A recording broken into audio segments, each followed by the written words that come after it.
Hendak tarik paksa sebuah mobil di tengah jalan, dua penagih utang dihajar warga di Kota Medan, Sumatera Utara.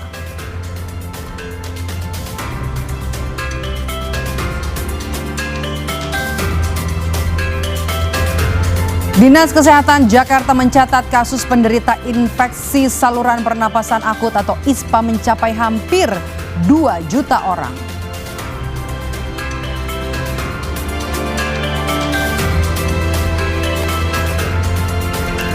Pawai keliling yang dimeriahkan aksi kuda menari dan musik rebana memeriahkan peringatan Hari Santri di Polewali Mandar, Sulawesi Barat.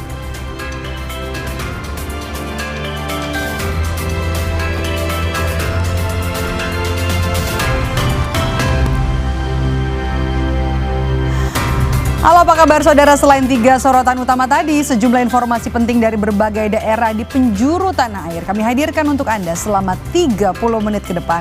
Bersama saya Maidop Elfrina, langsung saja kita jelang Indonesia Update selengkapnya. Hanya di Kompas TV, independen, terpercaya.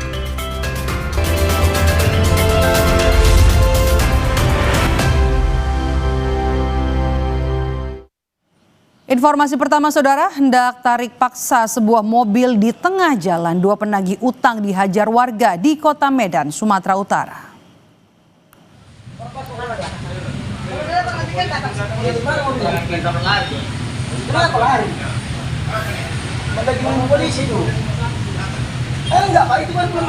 Inilah video amatir yang merekam aksi penagih utang saat mencoba menarik paksa sebuah mobil di tengah jalan di kawasan Jalan Setiabudi, Kecamatan Medan Selayang, Kota Medan, Sumatera Utara. Meski terus memaksa, pengendara mobil ini tak menghentikan laju kendaraannya. Pemilik mobil yang sedan kemudian enggan berhenti, lantas diteriaki sebagai pelaku tabrak lari oleh para penagih utang. Warga yang melihat kejadian ini nyaris merusak mobil. Namun warga lain yang sadar akan keberadaan penagih utang justru balik menghajar para penagih utang. Dua penagih utang tersebut akhirnya diserahkan ke polisi, sementara dua penagih utang lainnya berhasil melarikan diri.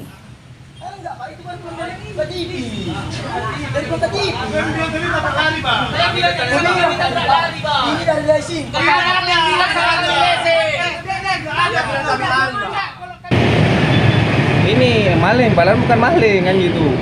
Yang dalam mobil tadi mau ke rumah sakitnya dia kan gitu. Ya udahlah, jadi diramaikan lah sama abang-abang itu tadi, abang-abang hotel tadi. Tapi warga sendiri marah karena si para pelaku ini yang ngaku kolektor ini bilang pemilik mobil itu adalah maling tadi ya? Iya, padahal bukan kan gitu. Hujan deras disertai angin kencang pada Selasa petang membuat atap halaman kantor Bawaslu Grobogan roboh. Sejumlah motor pegawai sempat tertimpa dan rusak.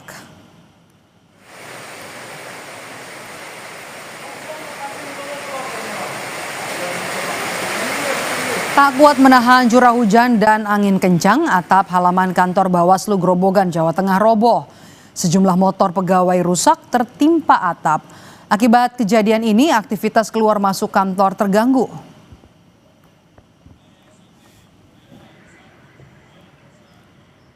Sekitar pukul 4:30 sore, kami dikabari bahwa kanopi depan itu ambruk kan gitu.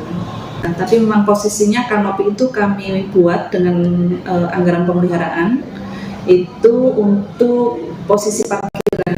Jadi ada 2 motor yang berada di bawah persis, jadi ada kerusakan di lampu motor staf kami. Sementara itu hujan deras yang melanda Kabupaten Semarang, Jawa Tengah memperparah kerusakan di SD Negeri Wonorejo 03, Kecamatan Pringapus. Atap di 4 ruang kelas ini menganga, bahkan plafonnya juga ambruk. Siswa pun terpaksa mengikuti kegiatan belajar mengajar secara bergantian karena sejumlah ruang kelas yang terbatas.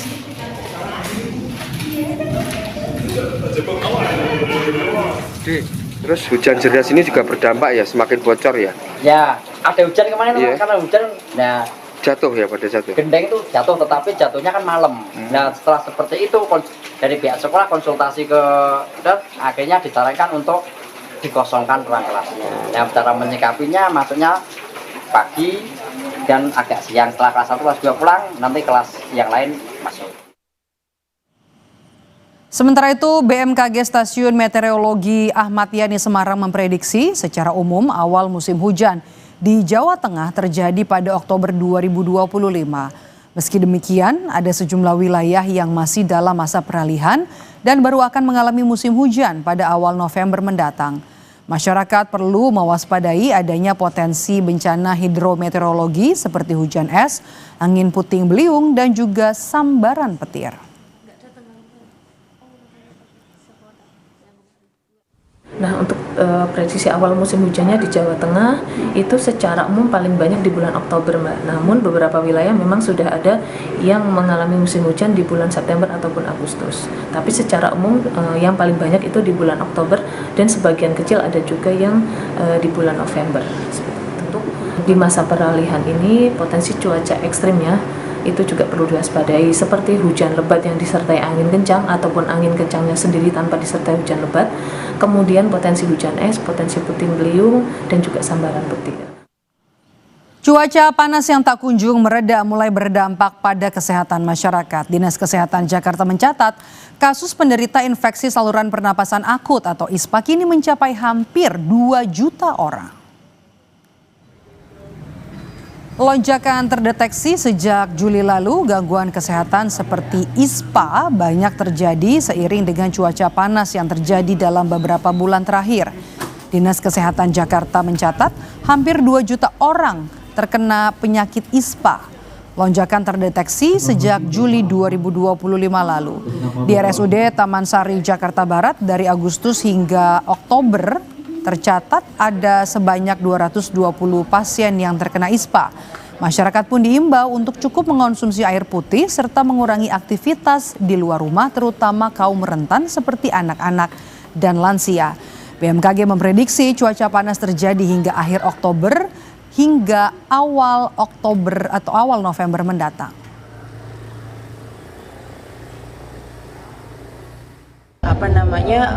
Memastikan tidak keluar rumah, menggunakan alat pelindung diri, cukup minum ya, dan juga menghindari kematian dengan cara kenali gejala dehidrasi, heat exhaustion, dan heat stroke, dan segera tata laksana dan bawa ke fasilitas kesehatan terdekat.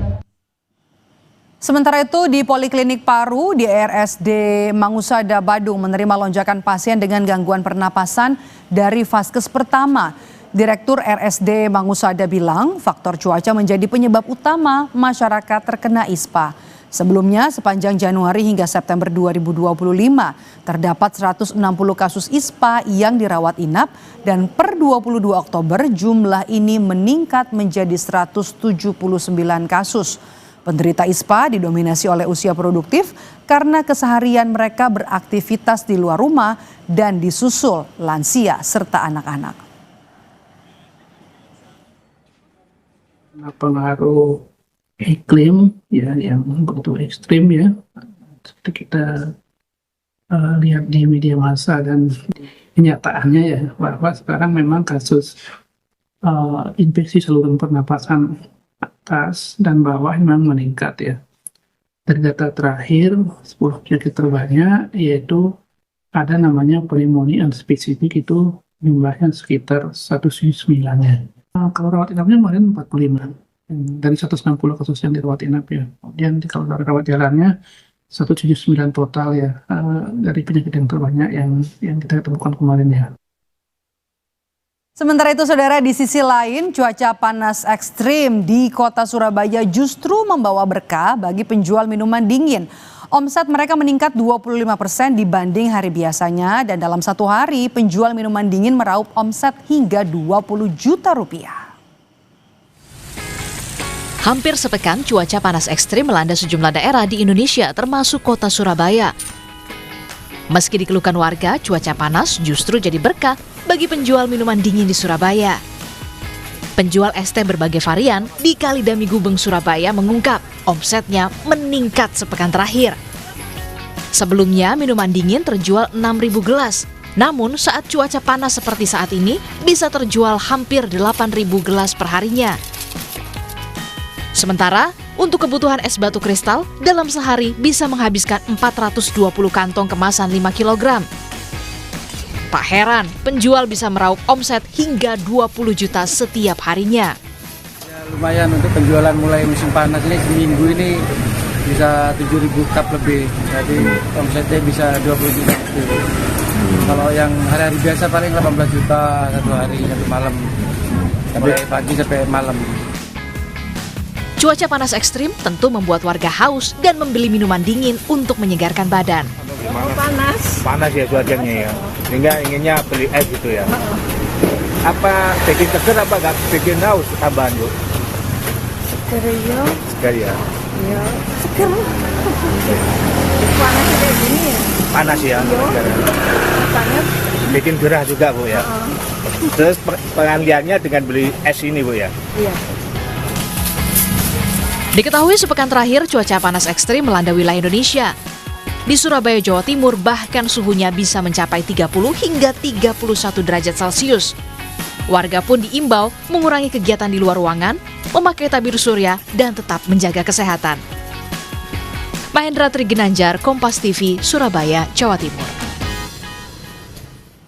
Usai jeda, saudara, kami kembali dengan informasi diduga keracunan makan bergizi gratis. Puluhan siswa SMPN 33 Banjarmasin dilarikan ke puskesmas.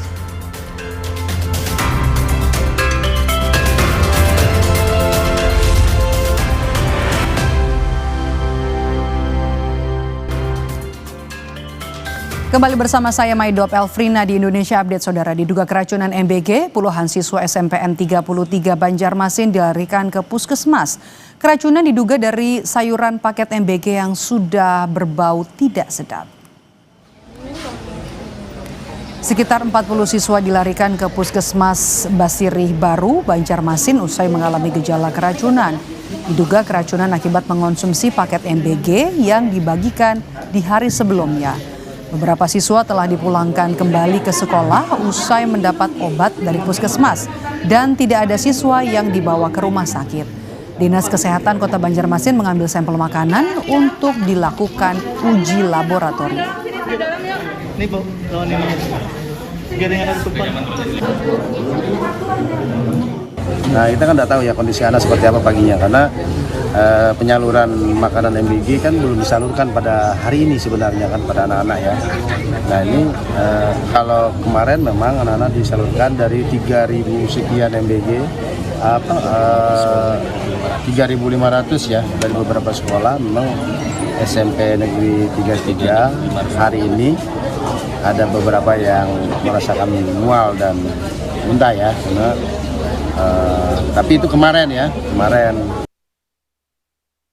Pelajar yang mengalami keracunan massal nasi kotak parade drum band masih dirawat di Puskesmas Maniis, Purwakarta. Para korban masih merasakan gejala pusing, mual, hingga demam. Hingga Rabu siang masih ada 18 orang yang dirawat di Puskesmas Maniis. Sementara 89 orang sudah diizinkan pulang karena kondisinya sudah membaik dan stabil. 8 pasien keracunan berat yang dirujuk ke RSUD Bayu Asih juga masih dirawat intensif. Polisi dan Dinas Kesehatan Purwakarta telah mengambil sampel makanan dan muntahan untuk mengetahui penyebab keracunan massal ini. Polisi juga telah meminta keterangan sejumlah saksi, termasuk penyedia makanan yang disantap pelajar. Sekarang masih lemas, masih pusing, demam gitu. Jadi masih kadang perut juga masih sakit gitu. Belum kembali sehat gitu. Tapi muntah-muntahan mah enggak, soalnya makannya sedikit. Oke. Kemarin pas terasanya itu ke puskesmas hari apa sih? Malam, pas malam jam 8 hari Senin berarti. Senin malam kemarin. Senin, ya. Oh malam Seninnya, minggu malam Senin berarti. Kalau minggu nama cuman nggak langsung dibawa ke sini, jadi di rumah.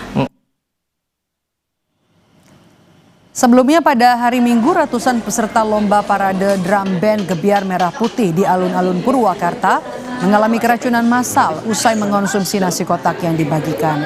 Menurut data Dinas Kesehatan Purwakarta, ada total 126 pelajar yang mengalami keracunan. Ikut makan, ibu-ibu ikut makan. Kadis ya? Ayo. Kita ke berita lainnya, Saudara. Satuan Tugas Pengendalian Harga Beras DKI Jakarta menggelar sidak ke pasar tradisional di Warung Buncit, Jakarta Selatan. Hasilnya ditemukan pedagang yang menjual beras di atas harga eceran tertinggi. Dalam sidak ini, tim Satgas menemukan satu pedagang yang menjual beras premium, medium, dan juga beras SPHP di atas harga eceran tertinggi. Tim Satgas pun kemudian memberikan surat teguran dan meminta pelaku usaha untuk kembali menyesuaikan harga seperti yang sudah ditetapkan. Jika dalam 1 pekan tidak dilakukan, tim Satgas akan merekomendasikan ke instansi terkait agar izin usahanya dicabut.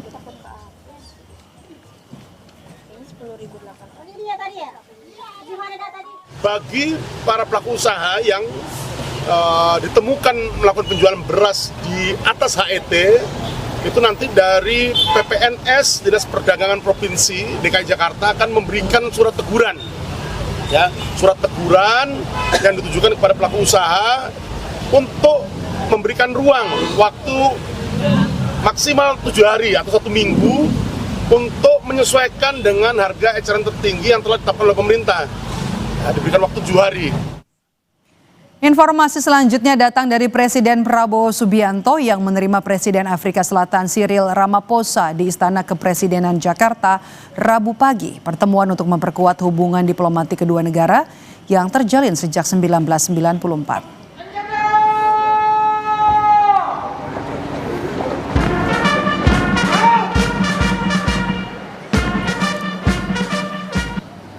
Kedatangan Presiden Afrika Selatan Cyril Ramaphosa di Istana Kepresidenan disambut langsung Presiden Prabowo Subianto. Setelah mendengarkan lagu kebangsaan kedua negara, Presiden Prabowo bersama Presiden Ramaphosa meninjau barisan pasukan serta barisan anak sekolah yang ikut menyambut di istana. Keduanya kemudian memperkenalkan masing-masing pejabat pemerintahan kedua negara sebelum akhirnya mengisi buku tamu kenegaraan. Kedua pemimpin negara kemudian menggelar pertemuan 4 mata secara tertutup.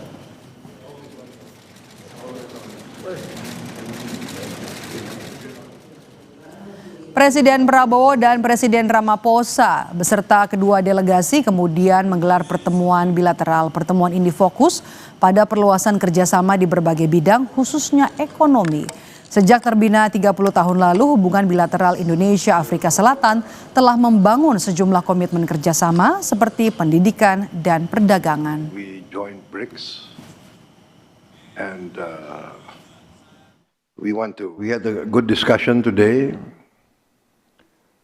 concerning our bilateral relations. In the economic field, our trade has increased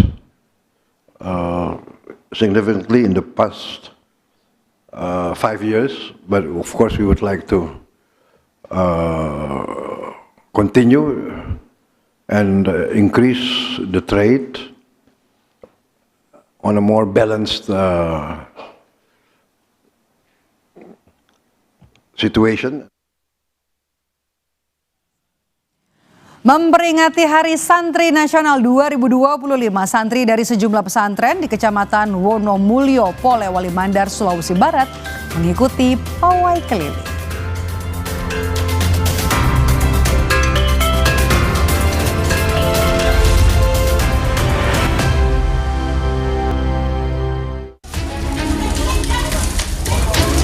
Diduga akibat korsleting listrik, 2 rumah di Kota Bekasi, Jawa Barat terbakar. Kencangnya angin dan material yang mudah terbakar membuat api dengan cepat membakar 1 bangunan kontrakan dan 1 rumah warga. Padatnya permukiman sempat membuat petugas damkar kesulitan menuju lokasi kebakaran. Api berhasil dipadamkan setelah 4 mobil pemadam kebakaran diterjunkan ke lokasi. Polisi masih menyelidiki penyebab kebakaran. 2 kelompok warga terlibat tawuran di Jalan Veteran Selatan, Kota Makassar, Sulawesi Selatan. Pengendara motor tak dapat melintas lantaran kedua kelompok saling serang dengan petasan, batu, hingga busur panah di tengah jalan. Tawuran baru bisa diredam setelah polisi tiba di lokasi. Akibat tawuran, 1 warga terkena anak panah di bagian kepala dan dibawa ke rumah sakit. Terjebak kemacetan, sebuah truk kontainer tertabrak kereta api Harina relasi Bandung-Surabaya di perlintasan Sebidang Kaligawe, Semarang, Jawa Tengah. Akibat insiden ini, lokomotif dan kereta pembangkit mengalami kerusakan. KAI Daob 4 Semarang segera menurunkan tim tanggap darurat untuk melakukan evakuasi dan penanganan di lokasi kejadian. Tidak ada korban jiwa maupun luka dalam kejadian ini. Diduga sopir kelelahan, sebuah truk bermuatan kayu terguling di Jalan Raya Bojong, Purbalingga, Jawa Tengah. Akibatnya sopir truk terjepit dan mengalami luka serius. Usai dievakuasi, korban dibawa ke rumah sakit terdekat untuk mendapatkan perawatan medis. Saudara, memperingati Hari Santri Nasional 2025, santri dari sejumlah pesantren di Kecamatan Wonomulyo, Polewali Mandar, Sulawesi Barat mengikuti pawai keliling. Pawai juga dimeriahkan dengan atraksi kuda menari dan musik rebana.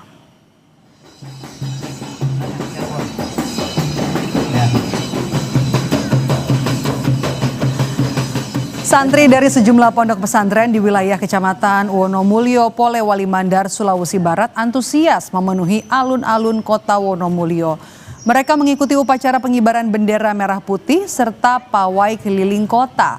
Pawai juga dimeriahkan atraksi kuda khas suku Mandar, yaitu tarian kuda patudu atau kuda menari yang diiringi musik rebana. Hari Santri tahun ini diharapkan menjadi momen untuk memberikan motivasi bagi para santri, salah satunya dengan mengupayakan peningkatan mutu pendidikan di pondok pesantren modern yang ada di Polewali Mandar. Ini santri seluruh Kecamatan Wonomulyo. Dan memang kita sudah mencanangkan bahwa Wonomulyo ini insya Allah kita akan jadikan sebagai kota santri. Itu rangkaian kegiatannya apa saja? Hari ini upacara, nanti insya Allah 2 hari akan datang akan dilakukan Liga Santri. Itu ada juga pawai ya? Ya, pawai.